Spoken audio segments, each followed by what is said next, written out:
Capítulo 10. Intervención de los demonios en las manifestaciones modernas. 1. Los fenómenos espiritistas modernos han llamado la atención sobre los hechos análogos que han tenido lugar en todas las épocas y nunca la historia se ha compulsado más, bajo este aspecto, que en estos últimos tiempos. De la semejanza de los efectos se ha deducido la unidad de la causa. Como en todos los hechos extraordinarios, cuya razón es desconocida, la ignorancia ha visto en ellos una causa sobrenatural, y la superstición los ha amplificado, añadiendo creencias absurdas. De ahí una porción de leyendas que, en su mayor parte, son una mezcla de algo verdadero y mucho falso. 2.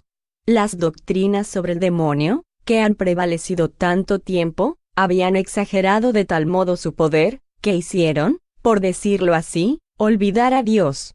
Por esta razón se le hacía el honor de todo la que parecía sobrepujar la fuerza humana. Por todas partes aparecía la mano de Satanás. Los menores hechos, los descubrimientos más útiles, todos aquellos que podían sacar al hombre de la ignorancia y ensanchar el círculo de sus ideas, han sido diferentes veces considerados como obras diabólicas. Los fenómenos espiritistas, más multiplicados en nuestros días, y sobre todo mejor observados con ayuda de las luces de la razón y los datos de la ciencia, han confirmado, en verdad, la intervención de inteligencias ocultas. Pero obrando siempre en los límites de las leyes de la naturaleza, y revelando por su acción una nueva fuerza y leyes desconocidas hasta este día. La cuestión se reduce, pues, a saber de qué orden son estas inteligencias. Mientras no se han tenido sobre el mundo espiritual sino nociones inciertas o sistemáticas, ha podido haber equivocaciones. Pero hoy día, en que las observaciones rigurosas y los estudios experimentales han hecho luz sobre la naturaleza de los espíritus, su origen y su destino, su papel en el universo y su modo de acción, la cuestión está resuelta por los hechos. Se sabe ahora qué son las almas de los que han vivido en la tierra. Se sabe también que las diversas categorías de espíritus buenos y malos no constituyen seres de diferentes especies, sino que marcan grados diversos de adelanto. Según el puesto que ocupan, en razón de su progreso intelectual y moral, los que se manifiestan se presentan bajo dos aspectos muy opuestos, lo que no les impide haber salido de la gran familia humana, de la misma manera que el salvaje, el bárbaro y el hombre civilizado. 3. Sobre este punto, como sobre muchos otros, la Iglesia sostiene sus viejas creencias en lo que concierne a los demonios, afirmando: tenemos principios que no han variado desde 18 siglos, los cuales son inmutables. Su mal está precisamente no tener en cuenta el progreso de las ideas y en creer a Dios muy poco sabio, para no proporcionar la revelación al desarrollo de la inteligencia, para usar con los hombres primitivos el mismo lenguaje que con los hombres civilizados. Sí, mientras la humanidad adelanta, la religión se empeña en sostener viejos errores, tanto en materia espiritual como en materia científica, y llega un momento en que se desborda la incredulidad. 4. Veamos cómo explica la intervención exclusiva de los demonios en las manifestaciones modernas. 1. Nota del numeral 4. 1. Las citas de este capítulo están tomadas de la misma pastoral que las del capítulo precedente, del que son continuación, y tienen la misma autoridad. Fin de la nota. En su intervención exterior, los demonios no están menos solícitos en disimular su presencia, para apartar las sospechas. Siempre astutos y pérfidos, atraen al hombre en sus emboscadas antes de imponerle las cadenas de la opresión y de la servidumbre. Aquí despiertan la curiosidad por fenómenos y juegos pueriles, allá llenan de admiración y subyugan por el atractivo de lo maravilloso. Si lo sobrenatural aparece, si su poder les quita la máscara, calman y aplacan las aprehensiones, solicitan la confianza, y provocan la familiaridad.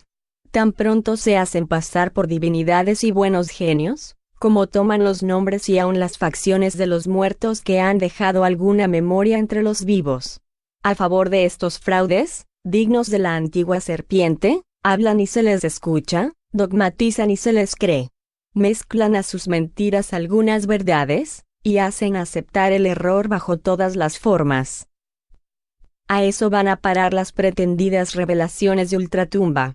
Para obtener este resultado, la madera, la piedra, los bosques y las fuentes, el santuario de los ídolos, el pie de las mesas, la mano de los niños, producen oráculos. Por eso la pitonisa profetiza en su delirio, y el ignorante, en un misterioso sueño, viene a ser de repente el doctor de la ciencia. Engañar y pervertir, tal es, por todas partes y en todos los tiempos, el objetivo final de estas extrañas manifestaciones.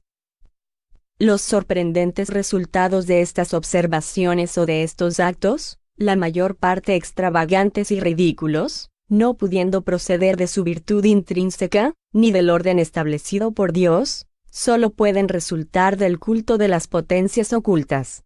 Tales son, especialmente, los fenómenos extraordinarios obtenidos en nuestros días por los procederes, en apariencia inofensivos, del magnetismo, y el órgano inteligente de las mesas parlantes.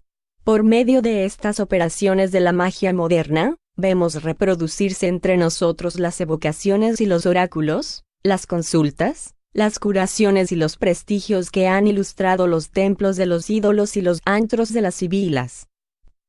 Como en otro tiempo, se manda a la madera, y la madera obedece. Se la interroga, y responde en todas las lenguas y sobre todas las cuestiones.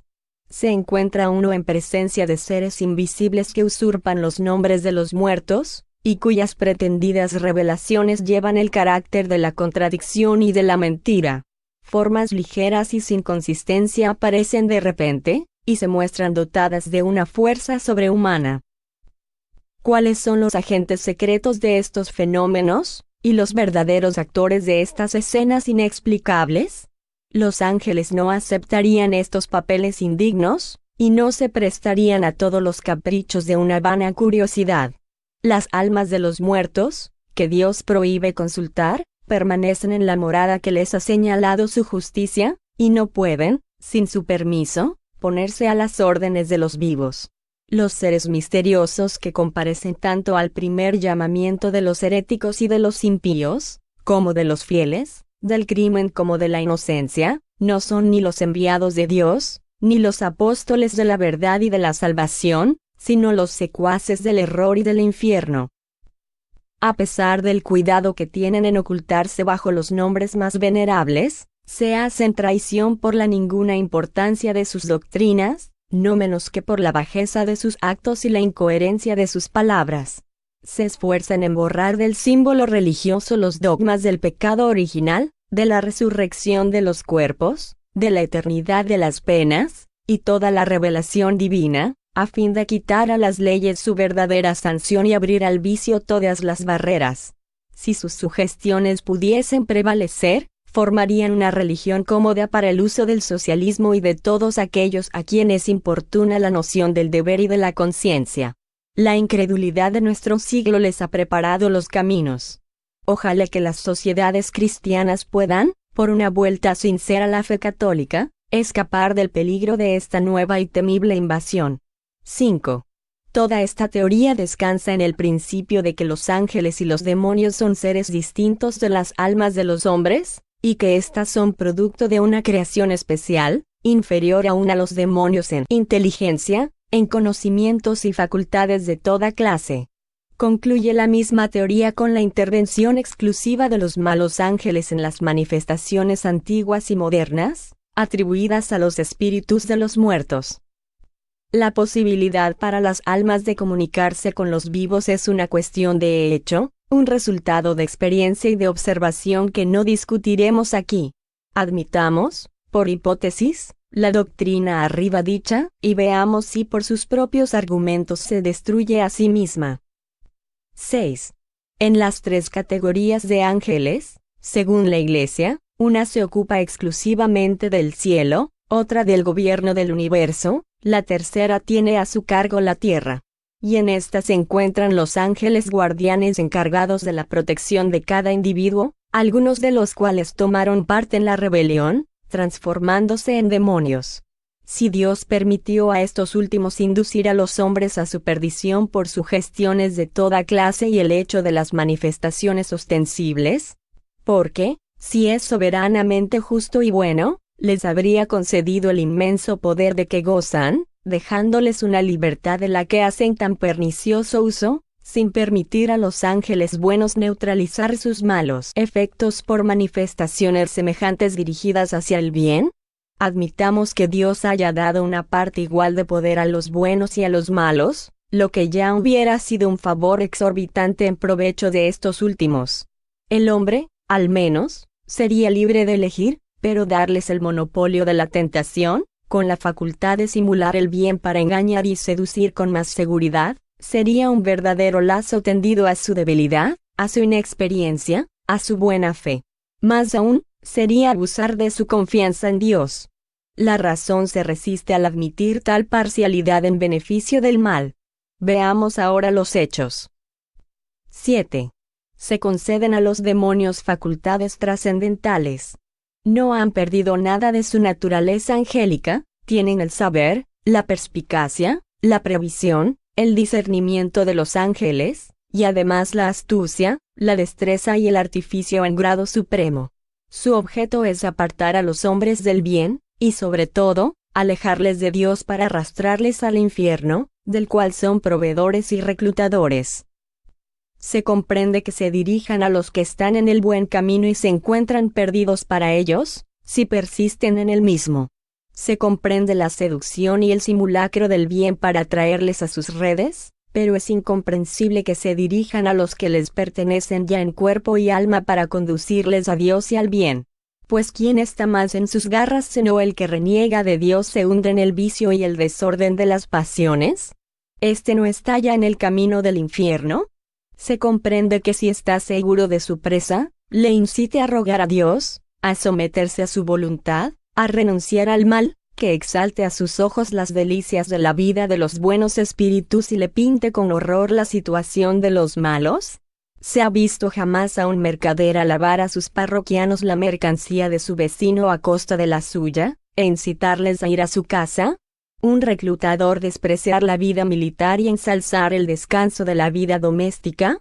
Decir a los reclutas que tendrán una vida de fatigas y de privaciones, que hay 10 probabilidades contra una de morir, o al menos, de quedarse sin brazos o sin piernas.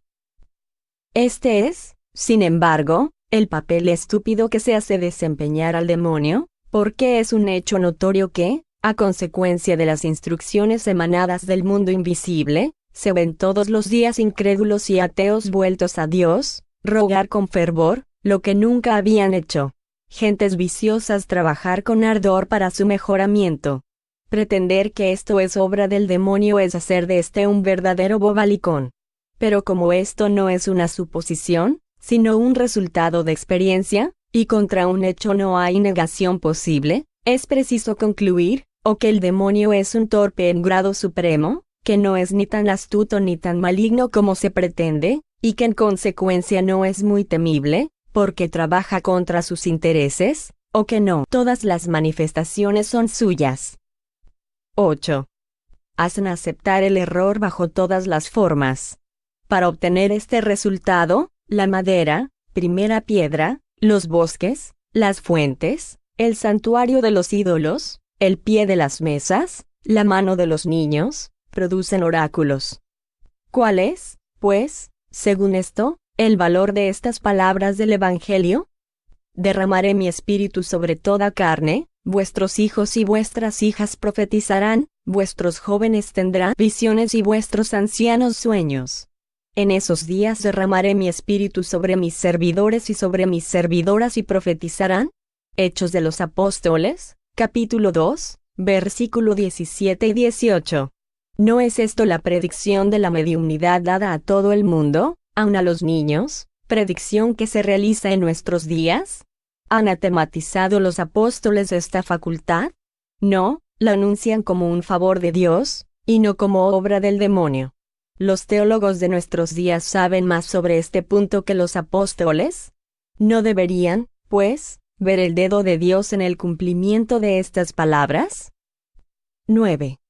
Por medio de estas operaciones de la magia moderna vemos reproducirse entre nosotros las evocaciones y los oráculos, las consultas, las curaciones y los prestigios que han ilustrado los templos de los ídolos y los antros de las sibilas. ¿Dónde se ven las operaciones de la magia en las evocaciones espiritistas? Hubo un tiempo en que se podía creer en su eficacia, pero hoy son ridículas. Nadie cree en ellas y el espiritismo las condena.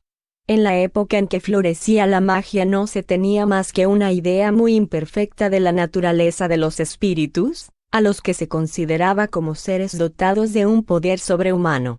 No se les llama sino para obtener de ellos, aunque fuese a precio del alma, los favores de la suerte y de la fortuna, el descubrimiento de los tesoros o la revelación del porvenir.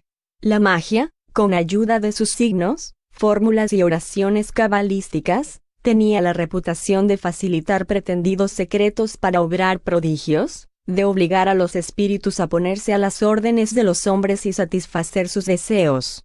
Hoy se sabe que los espíritus no son más que las almas de los hombres. No se les llama sino para recibir consejos de los buenos, moralizar a los imperfectos y para continuar las relaciones con los seres que nos son queridos. He aquí lo que dice el espiritismo sobre este punto. 10. No hay ningún medio de obligar a un espíritu a venir a pesar suyo, si es vuestro igual o vuestro superior en moralidad, porque no tenéis ninguna autoridad sobre él. Si es vuestro inferior, lo podéis, si es para su bien, porque entonces os secundarán otros espíritus. El libro de los Mediums, capítulo 25. Lo más esencial de todas las disposiciones para las evocaciones es el recogimiento cuando se quiere tratar con espíritus formales. Con la fe y el deseo del bien se tiene más facultad para evocar los espíritus superiores. Elevando el alma por algunos instantes de recogimiento, en el momento de la evocación, se identifica uno con los buenos espíritus, y se les dispone a venir. El libro de los Mediums, capítulo 25. Ningún objeto, medalla o talismán tiene la propiedad de atraer o de rechazar a los espíritus. La materia no tiene ninguna acción sobre ellos. Jamás aconseja un buen espíritu semejante absurdo. La virtud de los talismanes no ha existido nunca sino en la imaginación de las gentes crédulas. El libro de los Mediums, capítulo 25. No hay fórmula sacramental para la evocación de los espíritus. Cualquiera que pretenda dar una, puede tacharse de impostor, porque para los espíritus la forma no es nada. Sin embargo, la evocación debe hacerse siempre en nombre de Dios. El libro de los Mediums, capítulo 17. Los espíritus que dan citas en lugares lúgubres y a horas indebidas, son espíritus que se divierten a costa de los que les escuchan. Siempre es inútil y muchas veces peligroso ceder a tales sugestiones. Inútil, porque no se gana con ello más que el ser mistificado, y peligro, no por el mal que puedan hacer los espíritus, sino por la influencia que esto puede ejercer sobre cerebros débiles. El libro de los Mediums, capítulo 25.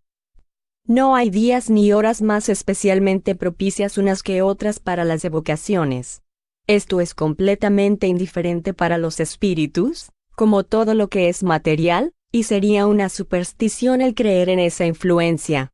Los momentos más favorables son aquellos en que el evocador puede estar lo menos distraído por sus ocupaciones habituales, y en que su cuerpo y su espíritu están con más calma. El libro de los Mediums, capítulo 25. La crítica malévola se ha complacido en representar las comunicaciones espiritistas como rodeadas de las prácticas ridículas y supersticiosas de la magia y de la nigromancia. Si los que hablan del espiritismo sin conocerlo se hubiesen tomado el trabajo de estudiarlo, se hubieran ahorrado gastos de imaginación, alegaciones que no sirven más que para probar su ignorancia o su mala voluntad. Para introducción de las personas ajenas a la ciencia, diremos que para comunicarse con los espíritus no hay días, horas, ni lugares más propicios unos que otros. Que no son necesarias, para evocarles, ni fórmulas, ni palabras sacramentales o cabalísticas. Que no hay necesidad de ninguna preparación, ni de ninguna iniciación. Que no da resultado alguno el empleo de signos u objetos materiales, sea para atraerles, sea para rechazarles, y que el pensamiento basta. En fin, que los médiums reciben sus comunicaciones de un modo tan natural y sencillo, como si fueran dictadas por una persona viva, sin salir del estado normal. Solo el charlatanismo podría adoptar maneras excéntricas, y añadir accesorios ridículos. ¿Qué es el espiritismo? Capítulo 2, numeral 49. En principio, el porvenir debe estar oculto para el hombre. Su revelación solo la permite Dios en casos raros y excepcionales. Si el hombre conociera el porvenir, despreciaría el presente, no obraría con la misma libertad. Porque estaría dominado por la idea de que si una cosa ha de suceder, no es necesario pensar ya en ella, o procuraría impedir su realización.